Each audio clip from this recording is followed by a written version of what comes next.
Bonsoir Rostand. Bonsoir Raymond. Là, nous venons de finir avec la 10e session de formation en apiculture professionnelle. Et tu es parti de Belgique, de Bruxelles spécialement pour venir suivre cette formation. Je voudrais déjà que tu te présentes brièvement pour ceux et celles qui ne te connaissent pas. Alors moi je m'appelle Lega Rostand et Dadi et je viens de Bruxelles. J'ai d'abord fait l'Italie avant de me retrouver à Bruxelles. Actuellement, j'ai envie de me transférer au Cameroun pour bien suivre la coopérative nouvellement créée qui s'appelle Société coopérative simplifiée OBIO, en abrégé Scoop OBIO. Mais qu'est-ce qui t'amène à vouloir laisser quitter l'Europe, là où il y a du bon vivre, on va le dire comme ça, il y a l'assurance maladie, vous mangez convenablement, on n'a qu'à regarder ta physionomie pour comprendre que tu te portes très bien. Qu'est-ce qui te pousse de vouloir quitter l'Europe pour venir investir en Afrique, spécialement dans le secteur agro-pastoral? Déjà, je vais dire, j'ai beaucoup d'amour pour l'agriculture et beaucoup de passion pour l'agriculture. J'ai grandi dans ça. Et quand je laisse l'Afrique, je me dis toujours que comme je pars là, je vais finir par retourner pour me lancer dans ça, mais dans la retraite. Alors, c'est après avoir pris conscience des opportunités et du potentiel que nous avons en Afrique que je décide vraiment de laisser l'Europe pour retourner vraiment me lancer complètement dans l'agriculture et principalement dans l'agro-industriel. Et aussi, après avoir fait beaucoup de formations, comprendre beaucoup d'enjeux et suivre aussi beaucoup de gens comme vous qui êtes déjà sur place, des gens comme les Philippe Simon et autres, qui font déjà beaucoup dans ce domaine-là. Ça m'a vraiment aidé à bien prendre conscience de la différence qu'il y a entre l'Afrique et l'Europe et où est-ce qu'un entrepreneur doit être vraiment. Et en tant qu'entrepreneur, parce que moi je me définis comme entrepreneur, je trouve qu'il y a plus à gagner en Afrique qu'en Europe. Parce qu'il y a encore tout à développer en Afrique et c'est où on doit être. Mais j'ai remarqué quand même quelque chose d'assez surprenant lorsqu'on faisait des présentations. Lorsqu'on a fait des présentations hier, et on demandait à chacun de se présenter et de dire d'où il vient, ce qu'il envisage de faire. Tu t'es levé et tu t'es présenté, tu as dit que tu viens de Bruxelles. J'ai remarqué quand même qu'il y a beaucoup de personnes qui t'ont regardé, Jacques, mais c'est quel genre de benguiste que ça, c'est quel genre de faux benguiste qui viennent pour s'implémenter au Cameroun, en Afrique, on va dire comme ça, là, alors que les jeunes rêvent d'aller toucher du doigt la réalité de ce pays. Qu'est-ce qui motive tout cela en fait? Bon, pour ceux qui rêvent déjà d'aller en Europe et qui pensent que c'est mieux de vivre en Europe qu'en Afrique, le font parce qu'ils ne savent pas ce qui se passe là-bas. Il suffit uniquement des publicités, je me dis, des publicités que les Européens font parce qu'ils font beaucoup de publicités pour vanter leur pays et c'est normal. Chaque pays doit le faire parce que voilà, c'est un enjeu économique. Donc, mais étant sur place, et je vais appeler ça aussi chance d'avoir vécu là-bas. J'ai compris la différence qu'il y a entre les deux continents. Et on dit souvent, on n'est jamais mieux chez soi. C'est vrai, il y a de la sécurité sociale là-bas, il y a un peu du confort et tout, mais on peut développer cela chez nous aussi, parce que eux, ce n'est pas que c'est du jour au lendemain qu'ils sont arrivés à cela. Ils ont pris du temps, et beaucoup de temps même pour arriver à ça. Nous aussi, si nous voulons arriver à ce niveau-là, c'est mieux que nous descendions sur place avec ce qu'on a vu là-bas, pour pouvoir bâtir cela. Et même si on n'a pas l'occasion de partir comme on a eu, on peut aujourd'hui, grâce à l'Internet, pouvoir s'informer et suivre ceux qui sont déjà partis, comme vous, avec l'exemple qui est toi et plein d'autres qui sont partis et qui nous aident à prendre conscience justement du potentiel que nous avons. Parce que le plus important, comme je dis toujours, pour ceux qui voyagent, c'est beaucoup pour aller chercher de l'argent. Parce qu'on se dit toujours que non, en Afrique, on n'a pas beaucoup, on ne se sent pas mieux, il n'y a pas d'argent, c'est en Europe qu'il y a l'argent. Mais je veux leur décevoir en leur disant que c'est en Afrique qu'il y a beaucoup d'argent, parce qu'il y a encore beaucoup à faire en Afrique. Si on veut bien regarder le rythme de vie de ceux qui sont en Afrique, et ceux qui sont en Europe, c'est différent. C'est différent. Quand j'arrive ici, je vois comment les gars passent des soirées, vivent, dépensent. Des soirées mielleuses. Moi, je réfléchis, je dis, mais comment est-ce qu'ils font? Je me demande comment est-ce qu'ils font pour pouvoir tenir ce rythme de vie-là. Parce que moi, pour dépenser 5 € dans une boisson, en une soirée, je réfléchis plusieurs fois. Donc, il y a tout ça. Donc, ça veut dire qu'il y a beaucoup d'argent sur place. Il faut juste une bonne connaissance financière pour nos Africains, pour qu'ils comprennent, pour qu'ils prennent conscience du potentiel qu'ils ont.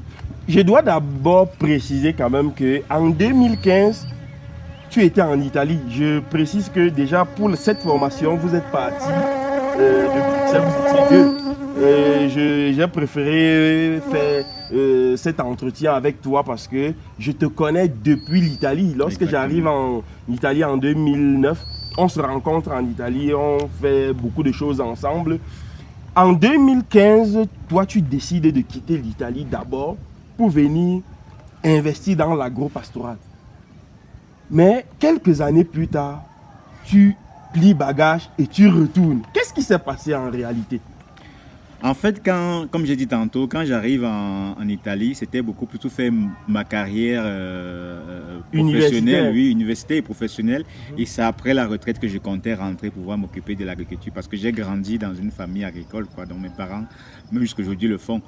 Mais j'ai eu un petit problème en 2012 et 2013 qui m'a fait perdre un peu une année comme ça à cause des documents. Mais durant cette période-là, donc j'ai eu le temps j'ai passé beaucoup de temps sur les réseaux sociaux, principalement YouTube. Et là-bas, j'ai eu à rencontrer, à faire la connaissance de beaucoup d'Européens, oui. Surtout un Canadien qui avait fait une vidéo disant comment les Africains ont un potentiel mais qui n'exploitent pas. Il disait par exemple que eux en Europe ou en Occident, ils arrivent à faire une production de tomates par an. Et avec ça, ils arrivent à nourrir l'Afrique. Et à se nourrir non seulement à nourrir le monde entier. Or, nous avons la possibilité de faire cette même culture de tomates 4 fois par an. Parce que nous avons et le soleil et la pluie. Et c'est les éléments que la tomate a besoin. Ça me réveille un peu la conscience. Je commence à fouiller dans ce domaine-là. C'est où je me rends compte que vraiment, il y a beaucoup à faire dans la culture. Les Européens sont développés grâce à l'agriculture parce que tout commence par le ventre. On dit souvent bas-ventre. Quand ton ventre n'a rien, la tête ne réfléchit pas. Donc tout commence par ce que nous mangeons. Donc il faut ça. Et nous en Afrique, on a encore ce problème-là. Pourtant, on a du potentiel. J'ai commencé donc à beaucoup créer, à beaucoup chercher. Et avec l'enthousiasme de tout ce qui m'arrivait comme information et la passion, je me suis jeté en 2015 comme ça, sans formation, sans rien. Et ça a été difficile. Donc je me suis fait cogner, je me suis fait avoir, je me suis fait arnaquer à tous les niveaux, à tous les sens du terme. Et j'ai perdu énormément d'argent. Beaucoup de mes amis aussi ont cru en moi, ont voulu me suivre. Et ensemble, on s'est noyé.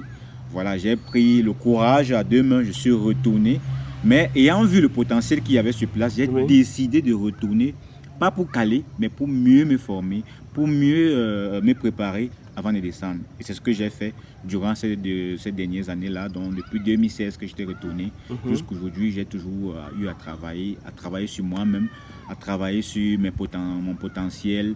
Et voilà, aujourd'hui, je me sens capable, je me sens prêt à retourner. Et d'ici la fin d'année, je compte vraiment, même pas que je compte, je vais m'installer définitivement avec ma famille au Cameroun. Parlant de formation surtout, tu pouvais bien te former quand même en apiculture à Bruxelles parce que l'apiculture en Europe, c'est quand même assez développé. Je voudrais comprendre l'engouement, ce qui t'a motivé de prendre le billet d'avion, de louer une chambre d'hôtel pour venir te former ici et non en Europe, puisque tu pouvais bien te former là-bas et peut-être la formation que tu aurais reçue là-bas serait plus développée que ce que tu as reçu aujourd'hui. Je me dis, toi, peut-être tu me diras le contraire. C'est bien vrai ce que tu dis et je peux dire que tu as particulièrement raison, mais quand on veut vivre dans un milieu, on doit apprendre à comprendre ce milieu-là.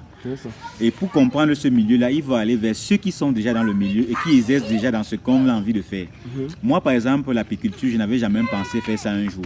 Mais le fait que tu es connaissant et que tu aies aussi pris l'engagement, la décision de descendre en 2018 et que tu commences à faire dans l'apiculture, me pousse à te suivre et à voir le potentiel. J'ai commencé aussi à chercher d'autres formations, à voir un peu, à suivre d'autres vidéos en Europe qui parlent de ça. Mais ces formations-là ne sont pas adaptées à notre milieu. Ici, tu as déjà tellement touché presque tous les points et les domaines qui nous intéressent le mieux. Par exemple, ici, on fait beaucoup dans le verger. Dans le verger, oui. On fait beaucoup dans le verger et je vais faire dans le verger. Toi, tu fais ton miel dans le verger et tout tournesol et tout le reste. j'ai voulu aussi suivre ce rythme-là, tu vois.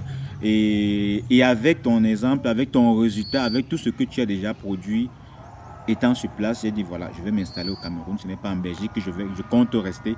Même si je fais une formation en Belgique, il va falloir encore que j'arrive en Afrique, que je cherche à m'adapter au milieu tropicaliser, africain, tropical, tout ça, voilà. tropicaliser la formation que tu as reçue de l'autre côté. Exactement, et ça c'est selon le contexte local, quoi. Voilà, ça devait être pour moi une perte de temps encore. Vaut mieux venir sur place, vers celui qui le fait déjà sur ce milieu-là, et apprendre davantage. C'est ce que j'ai décidé de faire, et je pense que j'ai été, je suis encore beaucoup très satisfait parce que ce que j'ai pris ces 2 jours, c'est comme connaissance. Je pense que, comme tu as dit, je vais pouvoir vite développer et atteindre mes 300 à 500 ruches le plus tôt possible parce qu'il y a du potentiel. C'est ça.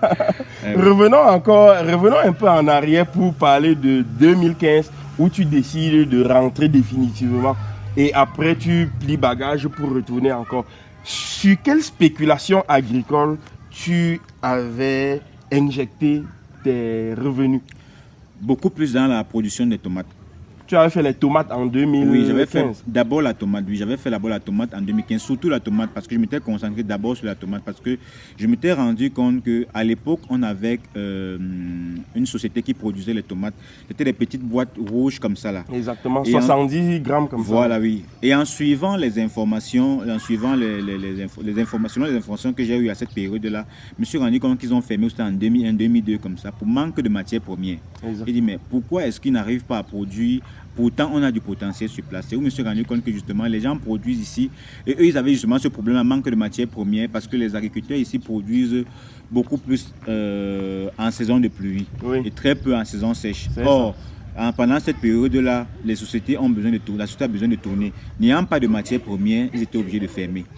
J'ai donc décidé de venir dans l'optique de pouvoir non seulement produire dans le Mongo, mais essayer d'aider aussi les agriculteurs sur place à comprendre que le bassin de production est bien sûr actuellement à l'ouest, mais on peut délocaliser ça un peu partout en Afrique, dans le Cameroun, parce que la tomate ne se produit pas uniquement dans l'ouest, ne peut pas se produire uniquement à l'ouest.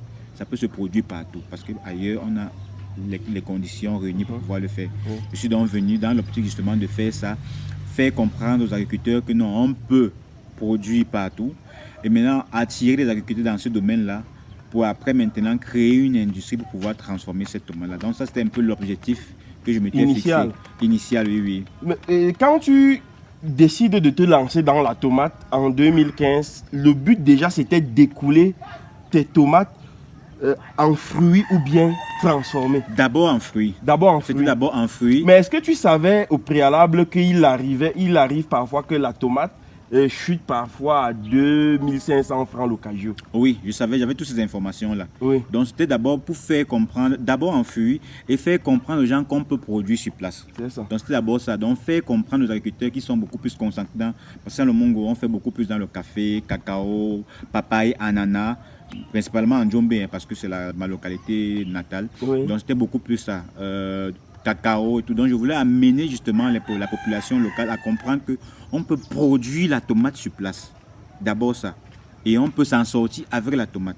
Et maintenant, si on a beaucoup d'agriculteurs qui se jettent dans la production de la tomate, nous maintenant on peut créer une industrie pour pouvoir transformer, sachant qu'il y a la matière première. Donc ça c'était un peu le but de mon aventure justement en 2015. Oui.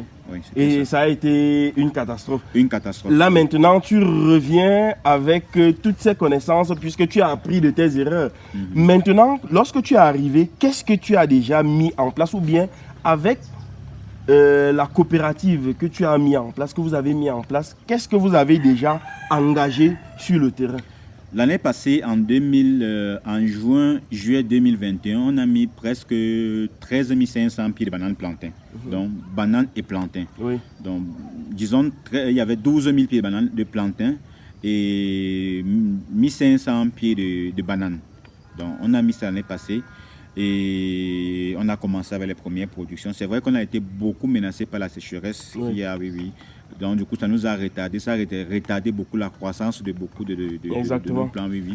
Mais actuellement, avec la pluie, c'est en train de beaucoup reprendre et on est en train de trouver des solutions pour pouvoir pallier, pour pouvoir anticiper sur la sécheresse qui va bientôt arriver. Oui. Donc, on a mis ça. Et actuellement, là, je suis venu faire le gombo. Oui. Parce que ça, c'est la culture qu'on a envie de faire. Bref, on a envie de faire un peu le modèle Songhai. Pour ceux qui connaissent Songhai au Bénin. Oui, au donc, c'est ce Bénin, modèle, justement. voilà, oui, oui. C'est pourquoi la coopérative s'appelle Au Bio. Parce qu'on veut vraiment faire tout dans du bio. Dans du bio. Oui. Ok.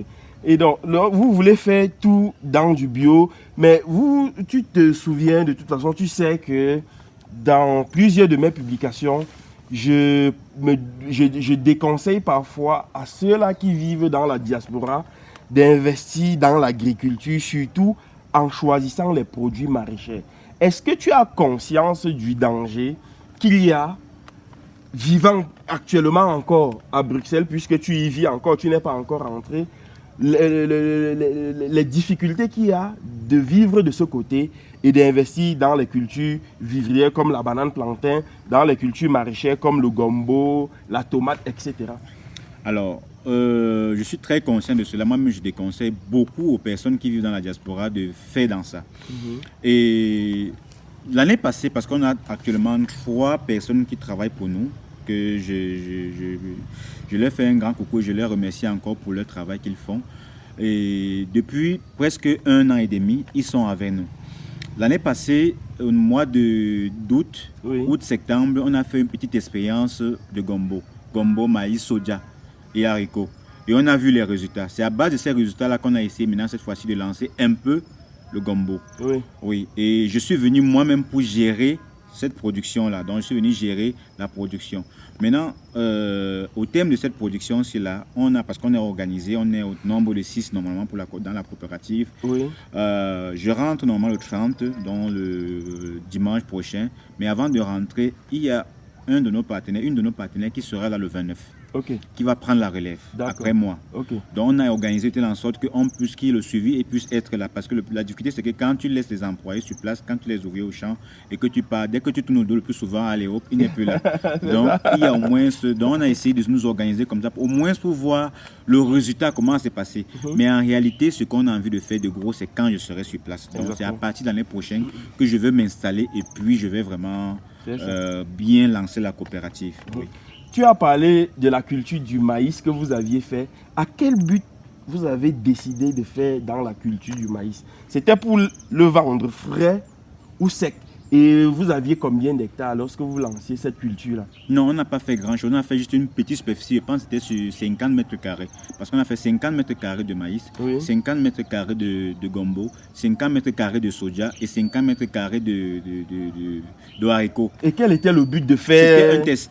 C'était un test parce qu'ici, on utilisait les urines de lapin et les urines humaines pour voir un peu le résultat, comment ça devait se passer. Parce qu'on a vu qu'on a envie de travailler 100% bio. On voulait un peu voir les résultats et tout. Parce qu'actuellement, je suis en train de me former justement sur l'urine, sur les urines humaines, pour voir l'effet. Parce que c'est riche en phosphore, potassium, calcium. Exactement, en NPK de toute façon. Voilà, justement. Donc, je voulais voir le résultat. Donc, on a donc essayé ça pour voir un peu le résultat. Mais on compte produire le maïs beaucoup plus pour l'élevage plus tard. Parce qu'on veut compter aussi faire dans l'élevage, que ce soit de la volaille, que ce soit la porcine. Donc, on veut faire dans l'élevage. Mais ce qu'on veut faire avec le maïs, c'est beaucoup plus dans ça. Dans l'élevage. Oui. Et vous envisagez lancer la production de maïs sur quelle superficie? Ça va dépendre des moyens qu'on aura. Parce qu'on veut lancer les choses en fonction, on veut aller vraiment petit, pas en grande, on veut aller doucement au fur et à mesure jusqu'à maîtriser les choses avant d'essayer de donc. Ça va dépendre de nos moyens qu'on a à disposition et ça va dépendre vraiment de tout cela. Est-ce que vous savez que pour faire la production de maïs et tirer son épingle du jeu, il faut posséder au-delà de 50 hectares et d'avoir des moyens de mécanisation? Ça veut dire quoi? Si vous voulez faire dans la production de maïs pour élever les bêtes, vous ne devrez pas le commencer sur 5 hectares ou 10 hectares comme je vois certains le faire avec manuellement, comment on va le dire. Est-ce que vous avez cette information-là sur la production du maïs à but de l'élevage? Oui, je suis ces informations-là. Je suis beaucoup de producteurs dans le monde et beaucoup plus ici en Afrique, principalement Loïc Kamwa qui est un peu comme l'ambassadeur du maïs. Donc, je le suis beaucoup. Un coucou à Loïc Kamwa. Exactement. Donc, je le suis beaucoup. J'ai même lu son livre qui m'a beaucoup aidé après mon retour. Donc je le suis beaucoup et je suis conscient de tout cela. Mais le tout dépend de la quantité de bêtes qu'on aura. Je pense que si, parce que, et de l'objectif même qu'on a envie de faire. Parce que si on veut produire pour nourrir nos bêtes à nous, je ne pense pas que c'est nécessaire de faire jusqu'à 10 hectares. En fait, ça va dépendre du cheptel qu'on aura. Si Mais lorsque vous investissez quand même dans l'agriculture, je pense que c'est pour avoir de l'argent. Bien sûr. Mais bien si sûr. vous avez donc moins de 10 hectares et que vous avez quelques bêtes, ça veut dire que vous voulez faire l'agriculture peut-être pour subvenir juste à vos besoins alimentaires. Tout Non, simplement. pas du tout, pas du tout. Est-ce que vous voulez gagner de l'argent, l'argent, comme dit Stéphanie Mbida, avec l'agriculture? On veut gagner de l'argent, énormément d'argent avec l'agriculture. Mais est-ce que vous voulez gagner énormément d'argent avec l'agriculture et vous pensez que faire moins de 10 hectares de maïs pour transformer ça et donner aux bêtes, vous allez gagner de l'argent avec des superficies tellement minables comme celle-là? Non, non, c'est pas dit que j'ai dit c'est pour un début. Oui. On va évoluer au fur et à mesure. C'est Oui. pour un début. On commence progressivement.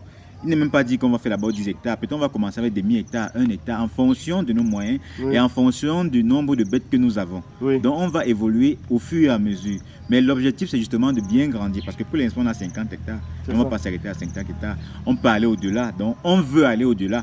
Donc l'objectif vraiment, c'est de grandir, mais d'aller progressivement. Oui. Parce que je me suis cassé. C'est l'une des leçons que j'ai tirées en 2015. Oui, oui. parce que j'avais pris 10 hectares. J'étais allé sur 10 hectares et pour un début, c'était vraiment une très grosse erreur. Donc maintenant, là, on va aller progressivement, étape par étape, pour arriver à notre objectif. Oui. Mais l'objectif, justement, c'est de faire de l'argent avec ça.